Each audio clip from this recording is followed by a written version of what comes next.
Hello friends, good evening.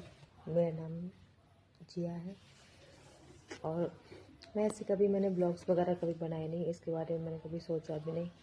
हालांकि दिमाग में कई बार ऐसे थॉट आए हैं कि मैं कुछ बोलूं लोगों को, क्योंकि जिस तरीके से लड़कियों के साथ ऐसा दुर्व्यवहार हो रहा है, उनके साथ नाइंसाफ़ियाँ हो रही हैं, तो बहुत बार ऐसे मन में आया कि कुछ बोलूं, क्योंकि मैं भी एक लड़की हूँ तो तकलीफ़ होती है, बहुत भड़ास होती है अंदर जो निकालने का मन करता है। लेकिन किसी रीज़न से मैं नहीं बोलना चाहती थी।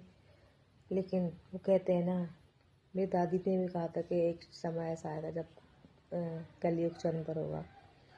तो वही बात है कि कलयुग इतना चरम पर आ चुका है ना कि अब मेरे अंदर से भी जो कहते हैं ना कि तकलीफ़ है वो बाहर छलकने लग गई है। मुझसे भी अब लोगों का दर्द, बच्चों का दर्द देखा नहीं जाता है। किस तरीके से ये हैवान छोटे बच्चों के साथ दुर्व्यवहार करते हैं, उनका अपहरण करवा रहे हैं।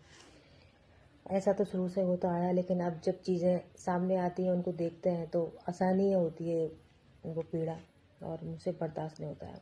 कई बार तो ऐसा लगता है कि काश मेरे 100 खून अगर माफ़ होना तो शायद इन लोगों को मैं भी ना बख्शूं। हालांकि मैं भी एक लड़की हूँ, लेकिन रानी लक्ष्मीबाई भी एक लड़की थी,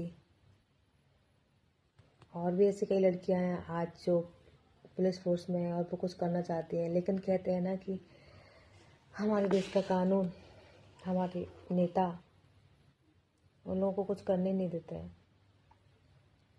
किस पर भरोसा करें, किस पर नहीं करें। लड़कियां शायद किसी पर भरोसा नहीं कर सकती हैं, किसी पर भी नहीं।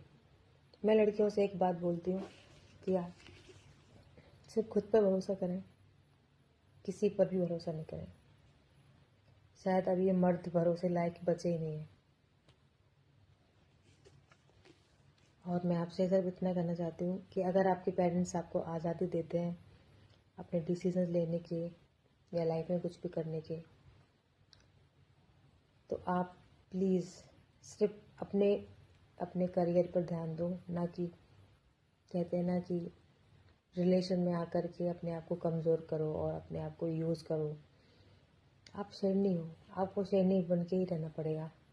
नहीं तो ये जो भेड़िए है ना, ये तुम्हें कभी भी जिंदा नहीं रहने देंगे। अभी ये हाल है तो सोचो जब हमारे बच्चे होंगे, आगे की हमारी पीढ़ियाँ, उनको क्या देखना पड़ेगा। तो यही वक्त है, बांध दो अपने सर पर कफन और दिखाओ